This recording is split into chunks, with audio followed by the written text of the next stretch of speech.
And ladies and gentlemen, please welcome Dr. Richard Law. Yes, good afternoon. It's wonderful to have you on our show again today, and previously that you show a lot and you share a lot of good medical information with our audience. So today we are really excited to hear from you once again.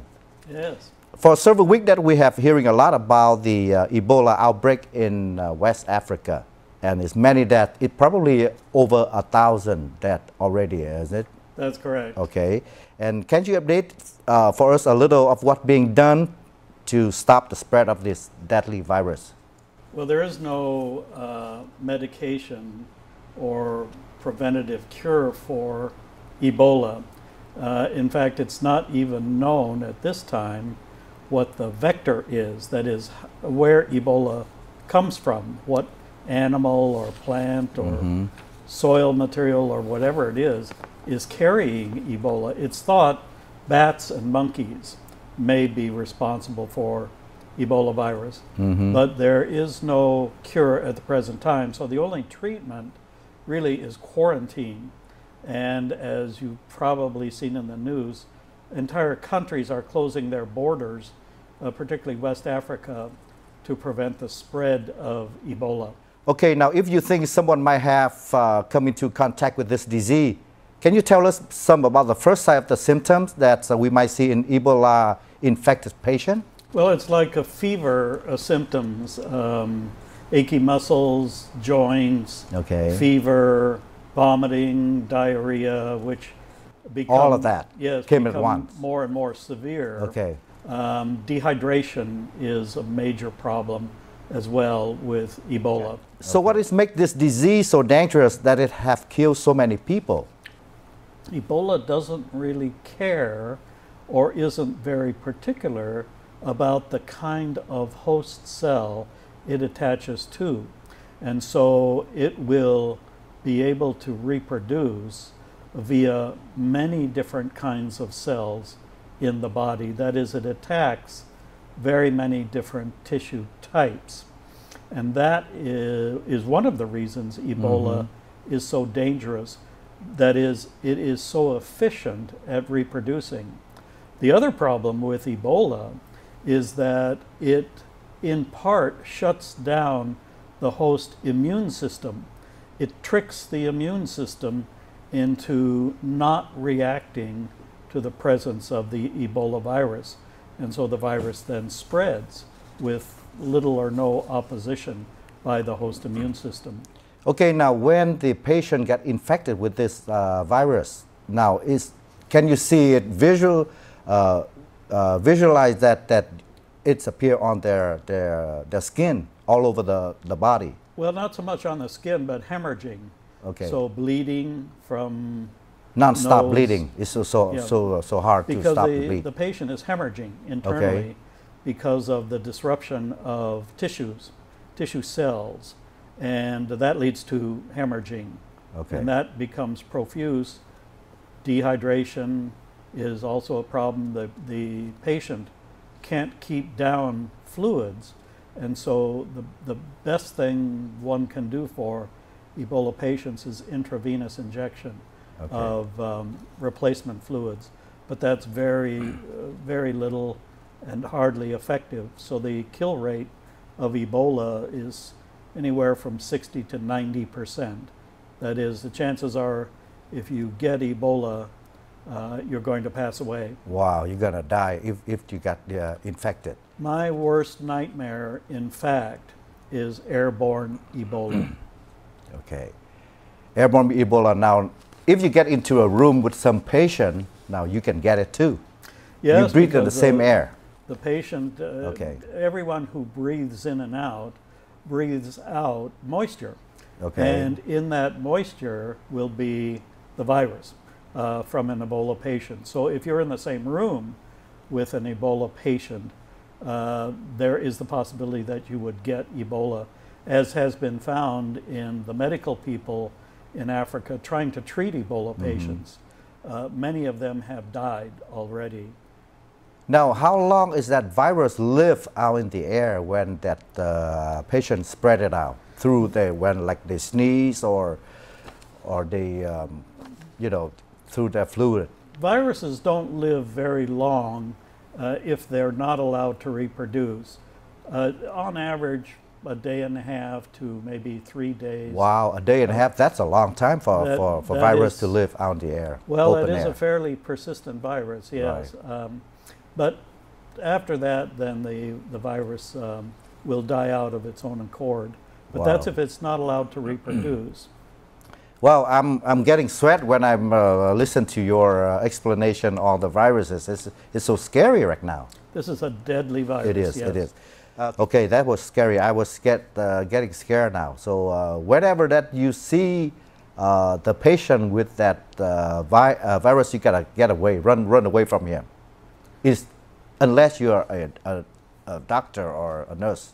Well, unless you have proper clothing. Proper clothing and one of the all problems with the respirator and everything. Yes, one of the problems with Okay. the medical doctors and nurses trying to treat Ebola in Okay. Africa is that there is a great shortage even of gloves, medical gloves to help patients. And that being the case, again, if you come in contact with bodily fluids, including Okay. perspiration. Not with skin contact with the patient and not even breathe through just like this, right? You got to have Exactly right. something to protect. Okay, now from what I heard that we believe Virafenz can prevent people from getting infected with the viral diseases. And Ebola is indeed. Virafenz prevent us from getting this deadly disease as well? Well, Virafenz contains VFI humic acid. That's Okay. the active ingredient in Virafenz. Now, humic acid is a broad spectrum, all natural viral fusion inhibitor. And what that means is that humic acid will attach to the surface of viruses, particularly the spots on the surface of viruses that the virus uses to attach to host cells. So remembering that all mammalian viruses reproduce by attaching to host cells, if you block those sites on the surface of the virus can't reproduce. And if the virus can't reproduce, it will eventually die out of its own accord, and also will give the host immune system a real boost in helping to combat the virus. Okay. Not all viruses susceptible to that kind of treatment, because some viruses like herpes viruses and AIDS virus hide out. They go dormant in various places throughout the body. So they're not trying to reproduce, and so the humic acid won't help kill those viruses. But when those viruses try to reproduce, that's when humic acid steps prevent in them and prevents their reproduce. reproduction. Now, humic acid is broad spectrum.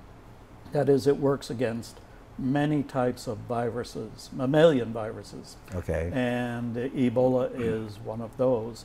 So yes, Virafenz can certainly greatly help combat Ebola. Beside Ebola, now what kind of viruses that we should concern more about? Like I heard that West Nile. Can you tell us more about it? There was a recent case of West Nile virus, I think it was just last week, in Santa Ana. Wow, in Orange County, in our Yes. neighborhood. Okay. Now, West Nile is a mosquito-borne virus. Okay. So that's the vector. That is, the way that the virus is carried to people is via mosquitoes. So mosquitoes are relatively easy to eliminate because we know the vector and we know how to treat mosquito infestations. So West Nile virus can be stopped. Something like Ebola, where we don't know the vector, that is, we don't know how it's transmitted to people or how it's carried to people.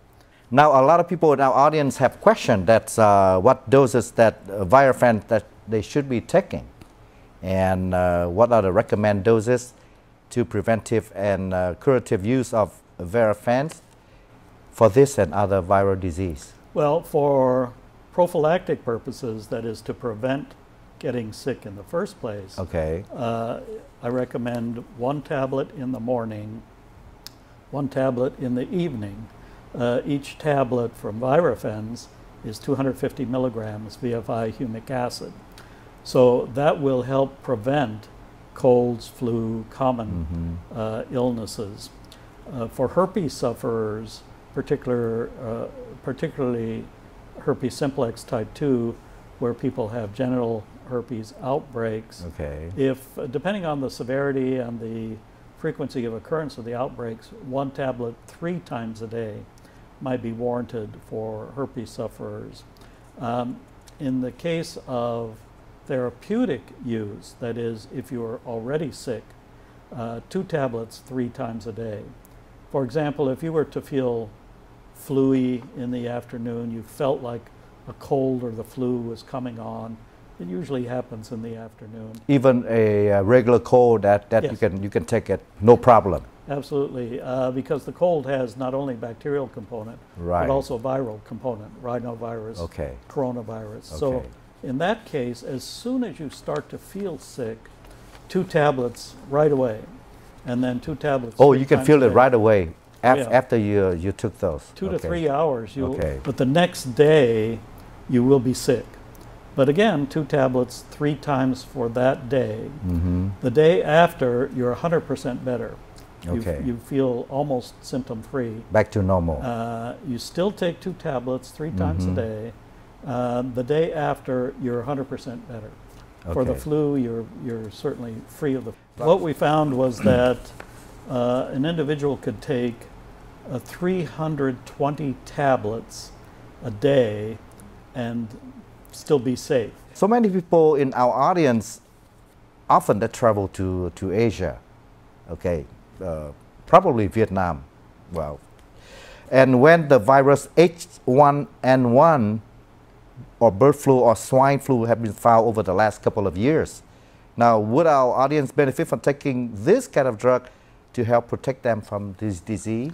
Absolutely. If I were going to an area where there were known cases of any of those, swine flu, bird flu, avian flu, H1N1, H3N2, H5N7, I would be taking 1 tablet 3 times a day as prophylactic. Oh, just to prevent it, even you don't get any. Okay, that sounds wonderful. That's even if now I travel to Vietnam awfully a lot. And when I heard this product, I probably gonna start using it when I get on the airplane. Now we're gonna get into the same air that we breathe for so many hours, so this is the best to prevent all kind of viruses. The last question that I'm concerned about now, why do you have to choose Be Believe as the distributor to carry on your product? Well, Be Believe is certainly well known in the community here in Southern California, but also Be Believe is a very good venue for distribution throughout Asia. And I must say, having served a tour of duty in Vietnam with the Marine Corps, I certainly met very many nice Vietnamese people, and I do have a certain affinity and like of Vietnamese people. So if I can help the Vietnamese community, whether it's here in the United States or eventually in Southeast Asia as well, that would be very gratifying to me. Thanks for being here, and hopefully we'll see you soon. No, you're certainly welcome. Thank My you, pleasure. Thank you. Và kính thưa quý vị, cảm ơn quý vị. Nếu quý vị có thắc mắc tất cả các câu hỏi ngày hôm nay mà chúng tôi vừa nói chuyện với bác sĩ Love, quý vị có thể gọi vào số 1888 504 0888 hoặc vào trang mạng www.vietshoppingtv.com.